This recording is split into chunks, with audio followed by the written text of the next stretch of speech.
আসসালামু আলাইকুম। আমরা দুনো বন্ধু আমরা সবসময় একসাথে আনন্দ ফুর্তি করি। এবার ঈদের আনন্দটা দুজন একসাথে করতে পারি নাই, তার কারণ আমি চলে গেলাম আমার নিজ বাড়ি কুমিল্লাতে, আর আমার বন্ধু ছিল চট্টগ্রামেই। তার জন্য প্রত্যেকবারের মতো আমরা দুজন একসাথে ঈদের আনন্দটা উপভোগ করি, কিন্তু এবার করতে পারি নাই। অনেকটা কষ্টের মাধ্যমে ছিলাম। কারণ সর্বশেষ আমার বন্ধুর সাথে ঈদের আনন্দটা ঠিকই চট্টগ্রামে আসলাম। ঈদের পরবর্তীতে আমরা একসাথে হলাম।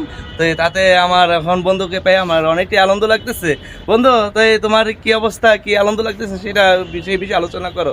আলহামদুলিল্লাহ, আছি অনেকটা ভালো। তো ঈদ একসাথে কাটাইতে পারি নাই, তার জন্য একটু খারাপ লাগছে।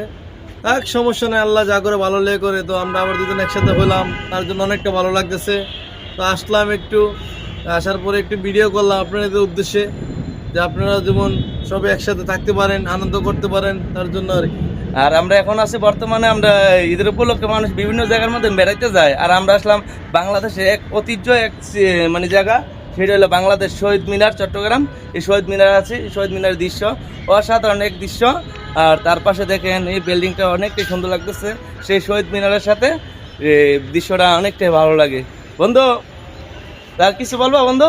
না, অনেকটাই ভালো লাগতেছে। আজকে ঘুরতেছি, আকাশে মেঘলা, অনেকটা বৃষ্টি আসার মতো দেখতেছি, বৃষ্টি আসবে।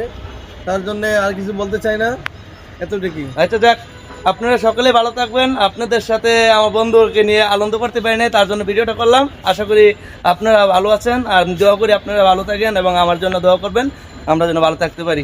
আলহামদুলিল্লাহ বন্ধু, হ্যাঁ, আচ্ছা, ওকে। ঠিক আছে।